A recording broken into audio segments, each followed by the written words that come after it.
Will Senner, welcome back to the Preconstruction podcast. Yeah, excited to be here. Thanks for having me back.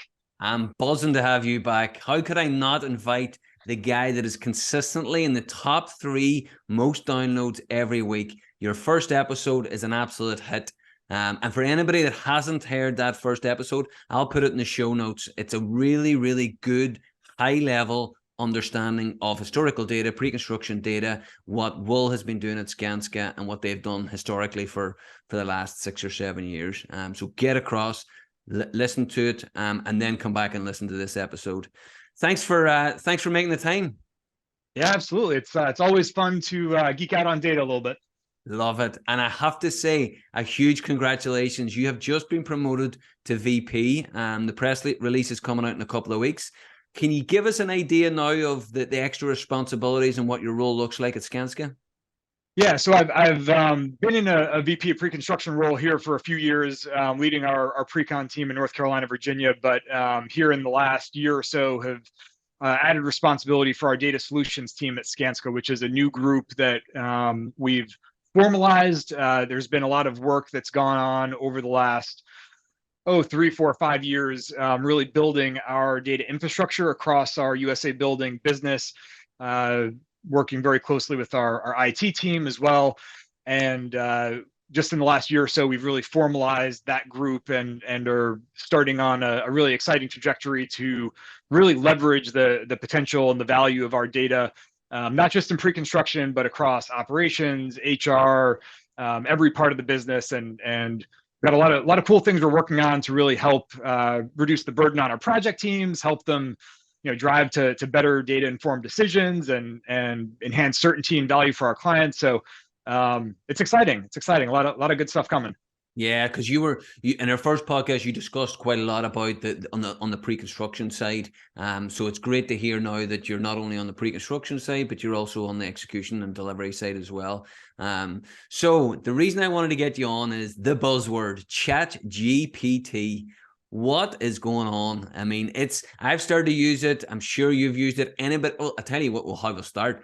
If anybody that's listened to this that's been like sleeping under a stone for the last 9 or 10 months, give us a high level chat about ChatGPT. What is it in the basic form, and then we'll really dig a little bit deeper then. Yeah, so maybe an easy way to think about it, hopefully most folks are familiar with artificial intelligence as a general concept, right? Using data to generate predictive insights.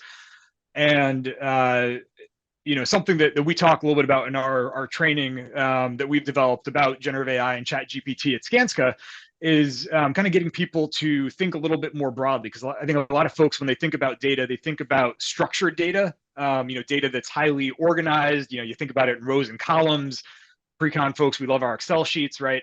But really, data also includes a whole lot of unstructured data, and it's text, it's images, videos, audio, and a lot of what has happened in the last year or two from a technological development standpoint has unlocked new ways to leverage that unstructured data. And honestly, there's some interesting studies from like Gartner and folks that at an enterprise level, 80% or more of our data is actually unstructured data. So the structured data is what we have typically been thinking about and we often use the most, but with this advance in technology, there's tremendous opportunity to leverage our unstructured data as well. And so a lot of that comes through something called natural language processing, where we're able to use these large language models effectively to understand and interpret human language in really new and revolutionary ways. So, an easy way to think about it is that these models have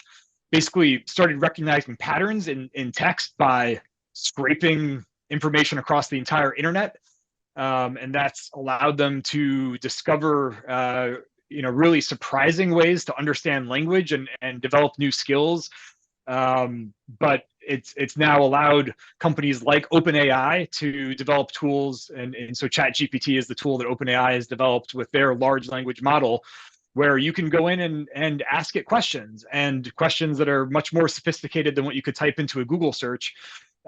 years ago, and now you're getting answers that are informed with some degree of understanding of the human language, informed by information that's available all around the internet.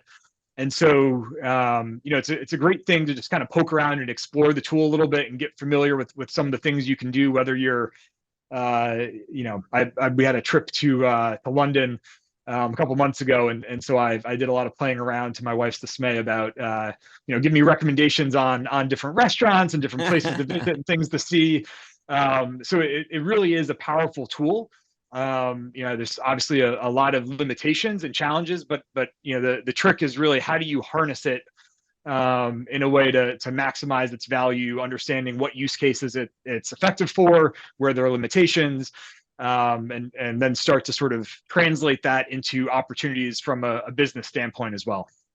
And the thing that I love about it, oh, by the way, was the recommendations in London nice?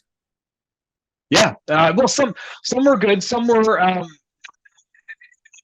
parts of less helpful, but yeah, that sort of ties into some of the limitations. That exactly. You brought me onto your next thing, right? And the thing that really excites me is the human feedback loop.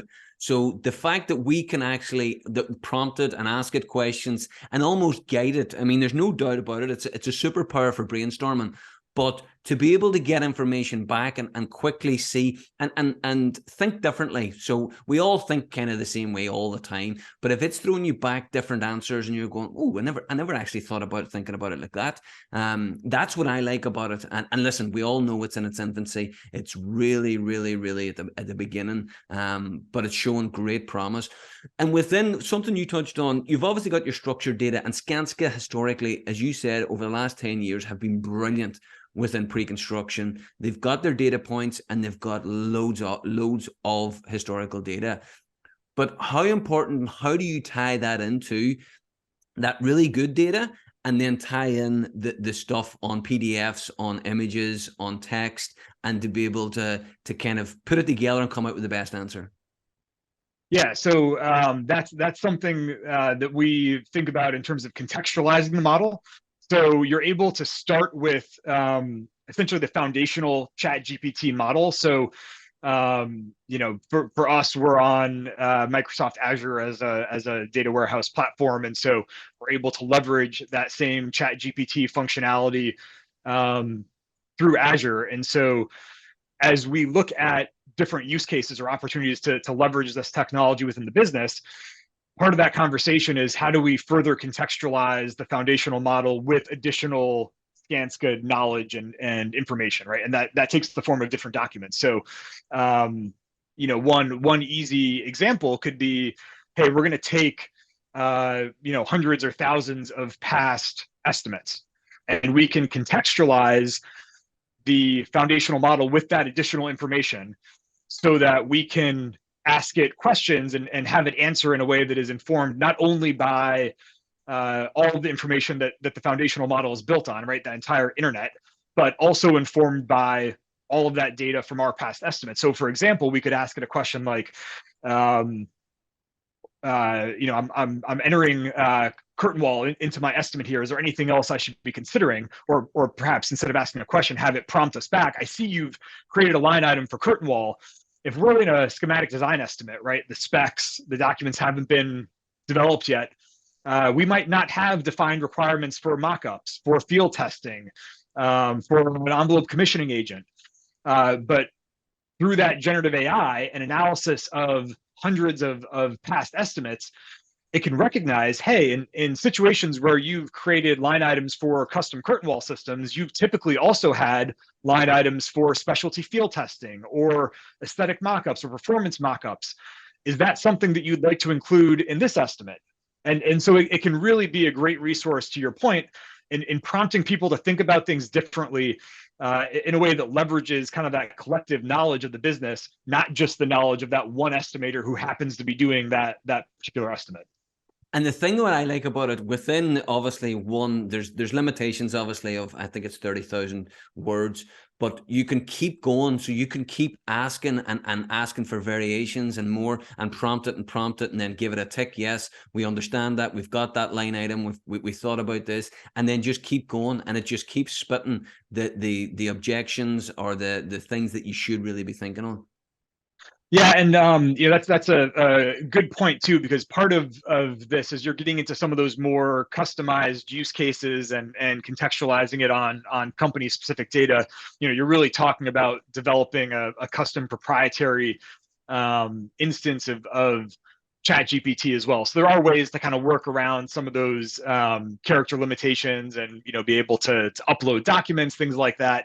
But of course, if you're working on the public version, there are some limitations to work within. But of course, if you're also on the public version, hopefully you're not entering proprietary project or company information as well. There are all kinds of other fun data security and privacy issues in that space too.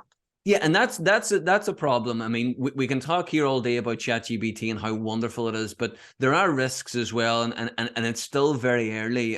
What sort of risks are involved? For instance, if we've got a mid-sized GC with some decent data of their own 3-4 years, and they're building, let's say, hospitals or extension, or let's say warehouses to keep it simple, and they've got a good 25-30 estimates within warehouses. How do they put ChatGPT on top of that to be able to search that without entering it into the World Wide Web and it disappearing into the beyond? Yeah, so that's a conversation that folks want to be having with their IT team who's developed their data infrastructure, and make sure that you're doing that in a safe and structured way. We've had a tremendous partnership with our IT data management office here at Skanska to really understand how we architect that in a way that is safe and secure with our data. We actually have done a couple iterations now of training on ChatGPT and generative AI for the business. And there are really 3 key things that we're trying to hit on there, in addition to kind of the overall raising awareness. But one is that data security, data privacy piece. Like if you are using the public version, do not enter anything that you wouldn't be comfortable telling a competitor, right? If you've got an NDA on a project, for God's sake, no project information. Don't be putting in your name, address, social security number, because all of that information is likely to be going back and informing future iterations of their model, right? I mean, many folks probably saw the Samsung snafu where they accidentally released proprietary source code into the public domain because someone typed it into ChatGPT. So you really have to be mindful of that. So that's number one. Once you are able to create an instance of ChatGPT in your kind of company's domain or ecosystem, so you're not accessing on the web, some of that data security and privacy is no longer a concern, but you still have tremendously important knowledge around how you manage hallucinations. So for those who haven't played around with ChatGPT, you will find quickly that it's prone to what's called hallucinating, which is giving you an answer which is not factually correct. Which, again, if you go back and think of, I mean, it's looking at patterns in words, right? So, these are emerging technologies and emerging skills. So we don't fully understand how everything works just yet. But one of the things, another key piece of our training is really helping people understand the types of use cases where ChatGPT can be helpful. And one of the things we tell them is, if you're asking a question that has a definitively right answer, asking ChatGPT may not be the best way to get that answer. You for sure, if you're going to ask it, need to fact check the answer and make sure it's accurate. Yeah. We've had folks who have quizzed it on, historical battles in, the War of 1812 or something, and it'll tell you the wrong side won and have all the locations wrong. So, if you're asking it something that clearly has a right or wrong answer, that probably isn't the best use case. But there are plenty of other use cases around, develop me a draft of some document, right? And in our world, Exhibit A, scopes of work, some things around safety planning that can be really, really helpful. It can be a great tool for helping rephrase or repackage information. One of our really sharp directors here came to me with a use case that, hey, I've got an idea for how to use ChatGPT, because when we do estimates and put our deliverables together, we're getting clarifications from 4, 5, 6 different estimators on our team. And when we give a final deliverable to the owner, we want to make sure that that deliverable is written in one voice. And it sounds like it's coming from one person, one firm. It's all phrased the same way, reads consistently. Well, you can leverage ChatGPT to rewrite draft text so it's in a consistent voice, consistent terminology. And that can be a significant time saver. So there are a lot of really good ways that you can use ChatGPT to save you time and make your work more efficient. And there are also plenty of ways where you can use it that sets you up to get a wrong answer, bad information. And I'll give you one other quick sidebar. I'm sure you've seen the image circulating on LinkedIn, maybe a month or so ago. Hey, ChatGPT can't build this building. Yeah. And I found that interesting and amusing on multiple levels. We have been very intentional in our data strategy at Skanska to think about what we're doing from a standpoint of being data informed. Yeah. And we contrast that with the idea of being data driven, and the idea there being that everything we're doing with data, whether it's dashboards, AI, low code, it's about helping our people be more efficient and making better decisions where they can blend the insights from the data with their personal experience and expertise. It is not about the data giving you a singular answer, doing the task completely for you.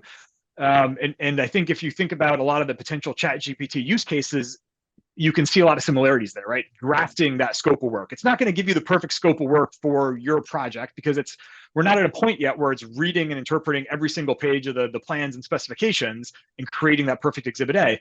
But it can get you to a pretty darn good 90% start, and then you can finish that last 10% yourself.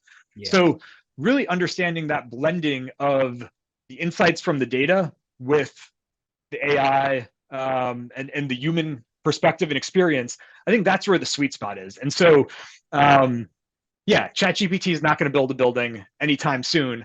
But selfishly, I wouldn't mind if every competitor in the construction space wrote off AI because they thought, I can't build a building, it's not going to help.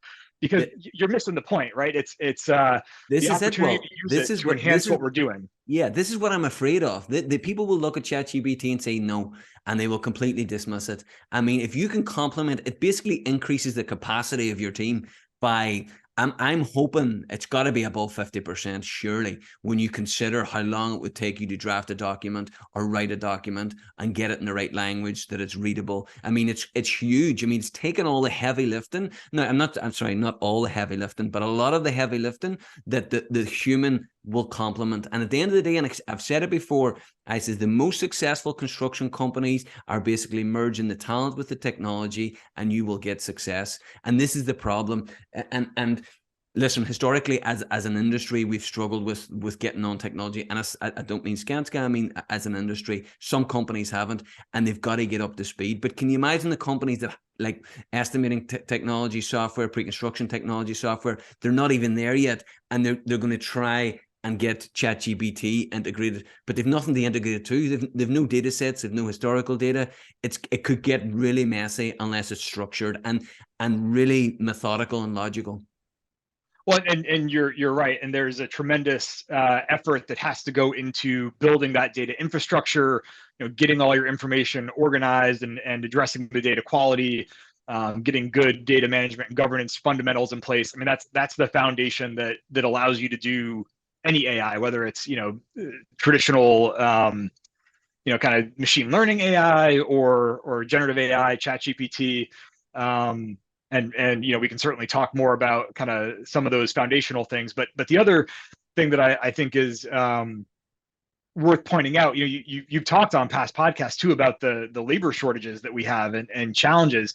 It just boggles my mind that folks sometimes don't appreciate the power that these tools can have to drive efficiency and knowledge sharing, right? I mean, we're looking at a lot of knowledge loss potentially in our industry as folks are retiring, moving out of the industry. the ability for us now, particularly as some of these tools become multimodal and are able to incorporate not just text, but video, audio, these different formats, the opportunities that we have to leverage this for knowledge sharing, to be able to collect enterprise level knowledge and then make it accessible to every individual at a few keystrokes. We're really bullish on the potential opportunities there to really democratize and unlock enterprise level knowledge across the business too. So unbelievable. You said it there. The knowledge sharing is so important. And as an industry, and I'm not talking about construction, I'm talking about pre-construction and estimating, we are not good at it. We're risk adverse. We are afraid that we're keeping this magic sauce and this magic technology to ourselves and the numbers and the strategy, whereas we should be sharing best practices. Advancing pre-construction down in Phoenix 2 weeks ago, I had an absolute ball. All the tech companies were happily sharing with each other to make the industry better. But just take you back one there, and what great point that what you made as well about the knowledge retention within the industry. I want to pick one sector, and this is something that over the last 3 months is scaring the living daylights out of me, and it's the MEP people. So the mechanical electrical piping, I mean, that can be anything from 35 to 45% of your project. The amount, there's probably, obviously my bread and butter is staffing, so we have got enormous amount of contractors looking for MEP staff. There's probably between 20 and 24 really, really good. I'm talking about guys can go in with nothing else, going to conceptual estimate and deliver one. There's 24 in the US. Out of those 24, they're all over 58. So whether the 24 or the 20, they're going to retire in the next 5 or 10 years. We are going to be sitting with a huge hole. And you said it there. How do we download the chip from their head and their experience and their knowledge? I mean, will AI and ChatGPT play a part in that? Could it?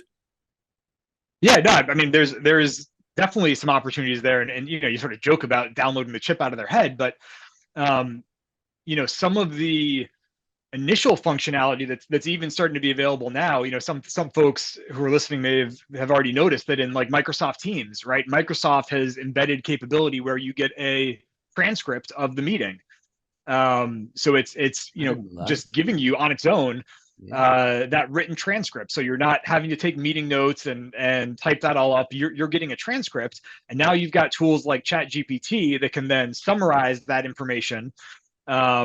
And again, wow, as this becomes more multimodal, you think about being able to do, video interviews, audio recordings, through AI, generate those transcriptions, process the information, summarize it. There really is tremendous potential to do things that, just a few years ago, we didn't think were possible. I'll tell you, it was actually only about 18 months ago, maybe a little less. We did a pretty significant effort on our enterprise data strategy to get our arms around all the different use cases that we might want to tackle as a business, pre-construction and across operations, HR, everything. And we really, I don't say we wrote off, but there were a number of use cases that really relied on large language model, natural language processing capabilities that we felt like weren't things that we could take on just because the technology wasn't there. But we've had to go back now in the last few months, just based on how quickly things have evolved, to realize that, yes, this is actually approachable. The technology is there. We can take it on because it's unlocked so many opportunities and doors that just weren't possible before. So it's an exciting time to be part of this. I mean, I think certainly it's true that we're in the hype curve, and I think things will settle down to a certain extent here. But at the same time, I think it's going to be really interesting to look back in 3 or 4 years and realize how little we knew about what was possible and how we'd be using this technology. And again, that's where I think the more we're able to get folks to explore it, understand what it can do, what it can't do, we're going to start to connect more of those dots on potential opportunities to really leverage value in the business. Well, a couple of things there, unbelievable. I didn't know about the Teams thing. That's incredible. If you put one of these MEP senior guys in a Teams meeting with 4 or 5 junior people, and he speaks for an hour, they're only going to pick up 1 or 2 things, like max. So you can then take this transcript, put it into a data set, ChatGPT with the interface, and then find out the answers, or keep prompting the answers. Incredible, right? I forgot about the other thing. Well, I was going to say, I mean, while you think about it, Microsoft is embedding a lot of this technology in what they call Copilot. So if folks haven't seen this yet, I'd encourage you to look it up online. There are some YouTube videos. It's still in beta, so it's not publicly available yet. But a lot of large enterprise companies have opportunities to kind of pilot this technology, but they're integrating this generative AI and other AI tools in Word and PowerPoint and Excel and Power BI in Teams. And so, I think in the next 6 to 9 months, we're going to see more and more of this become available to where, not only are we able to get that transcription right out of Teams, but native in these platforms, you don't even have to go to ChatGPT. You're able to say, hey, Copilot, give me a summarization, create a PowerPoint deck that's got 12 slides that summarizes everything we just covered in a training. That is not very far off, and it's a pretty powerful transition. And so just starting to get people to think about what these tools could mean for how we work and some of the opportunities to be more efficient. It's pretty powerful. So, and I remember now the question I was going to ask you, right? I mean, what you've just said is unbelievably powerful. Is this as big as when we were introduced to the web? I mean, you're probably the same age as me. I mean, will we ever see any sort of evolution like this again in our lifetime? I can't see it. So I would venture to say this is probably as significant as the creation of the web. It'll be fun to look back in 20 years and see if we're right. The other thing that I think is noteworthy, someone shared with me an interesting visual kind of infographic about this the other week. It was showing the time scale of these different innovations and kind of revolutions, right? And the key takeaway was the amount of time between each revolution was shrinking. So these are happening much more quickly each time around, right? So the amount of time between this revolution and the next one, they come faster and faster. So will this be the significant revolution of our lifetime? Maybe there'll be another one, because these things keep coming so quickly. It wouldn't shock me at all. I can't handle another one. This one's blowing my mind. It'll take me at least 5 years to kind of take all this in.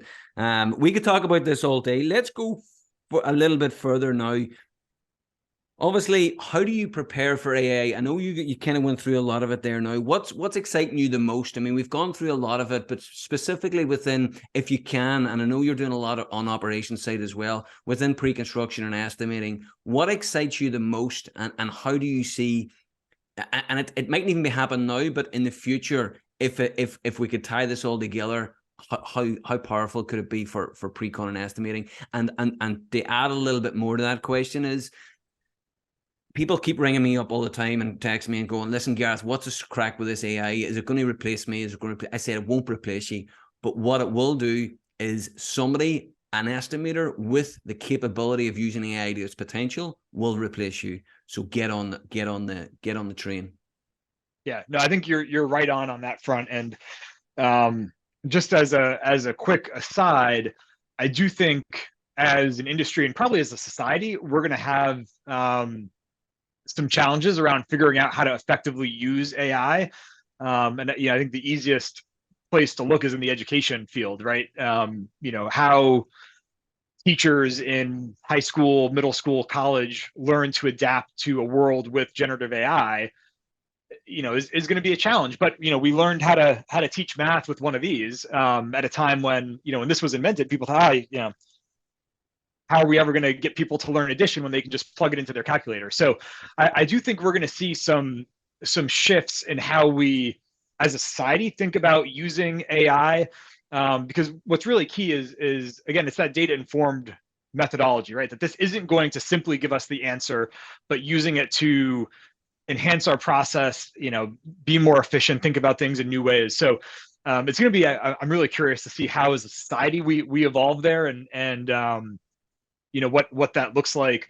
But to your question, overall in the pre-construction space, I mean, there are a lot of use cases that we're really excited about. I mean, knowledge sharing is a big one that I think, to your point, has certainly as much relevancy in pre-construction as it does across the business.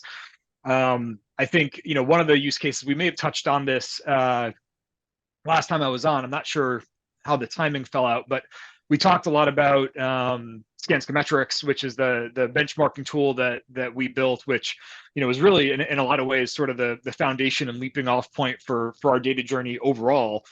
But we've started exploring with layering AI on top of the Skanska metrics data to understand the relationship between all the different building and system parameters and the cost data, which has some really interesting opportunities and implications from sort of a conceptual cost modeling standpoint, to be able to plug in a project and be able to say, hey, I'm wanting to explore a 100,000 square foot lab building that has this much wet lab, this much dry lab, this much office, this much classroom, and then be able to use the AI and all of that historical data to conceptualize not just, hey, here's what we think the cost is going to be, but to understand, here's how much steel, how much concrete in the foundations, how much curtain wall and brick and metal panel on the facade, and how much ductwork, all of those different building parameters, so that we can then start exploring what if scenarios. That if we know, hey, our client's interested in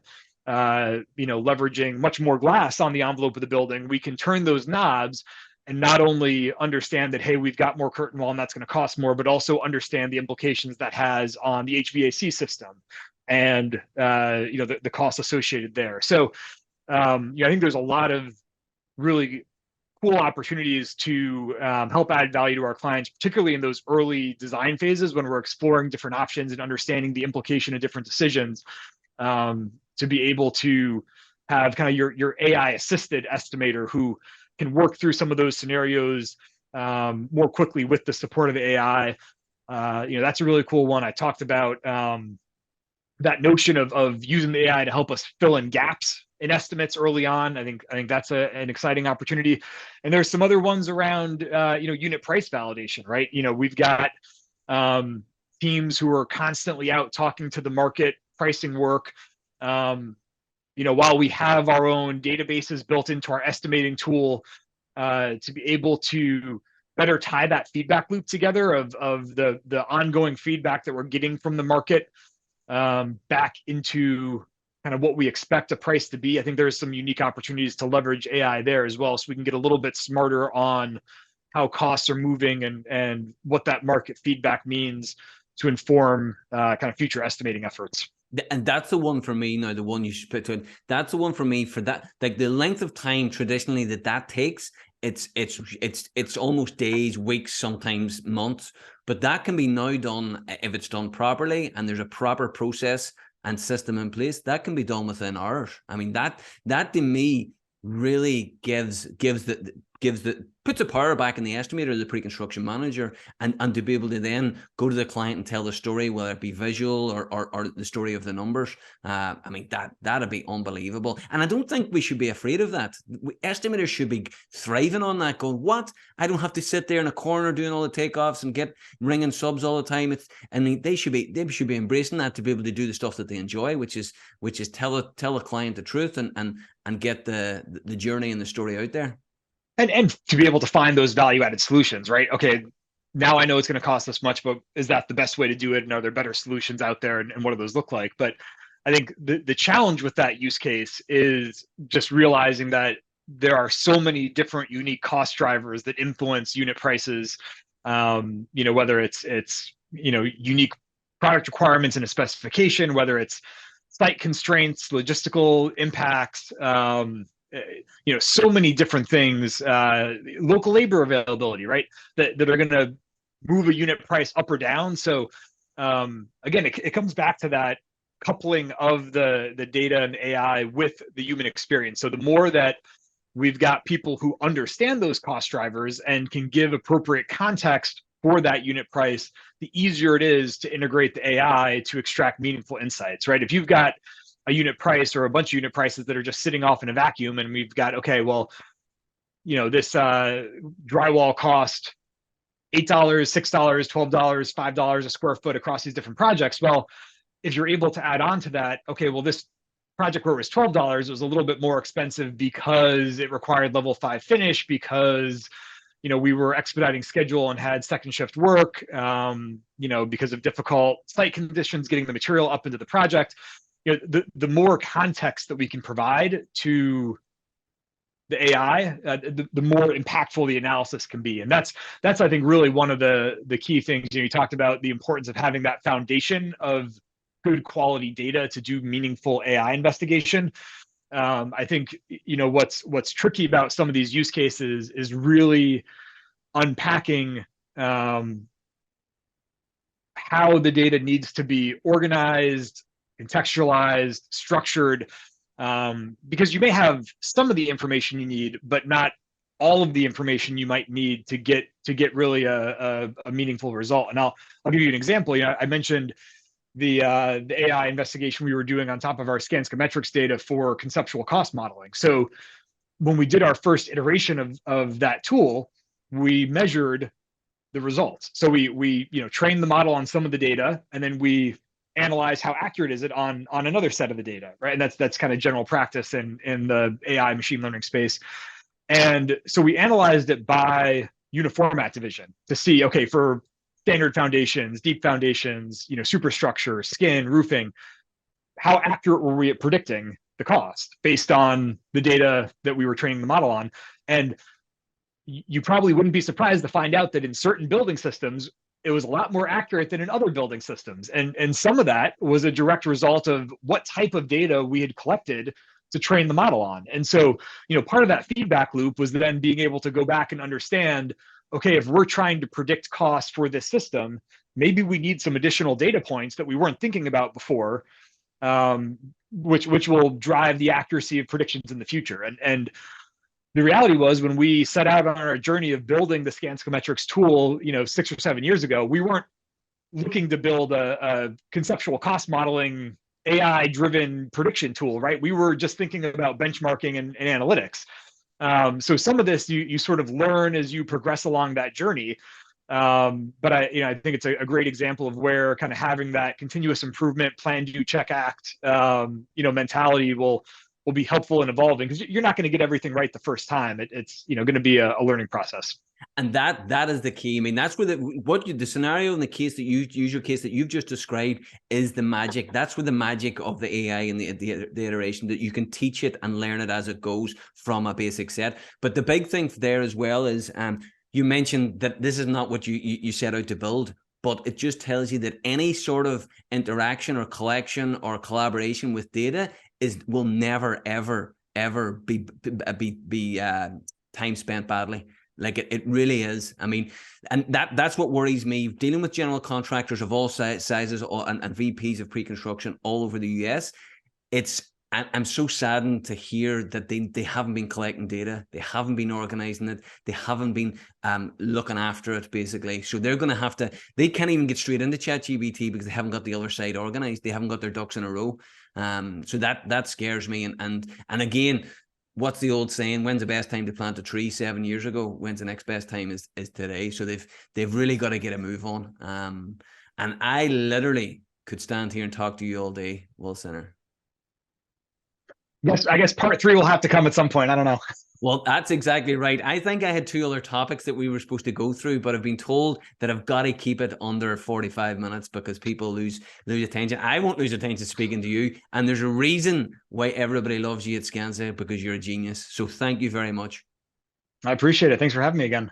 And again, I know you're a really open guy. You're collaborative. You're always looking to learn. You're a thought leader. If anybody's looking to speak to you, what will I do? Will I put your email or LinkedIn profile on the show notes? Is that okay? Yeah, LinkedIn is a great way to get in touch. And I will mention, you after the first round had some great conversations with design firms, manufacturers, subcontractors. So please do reach out.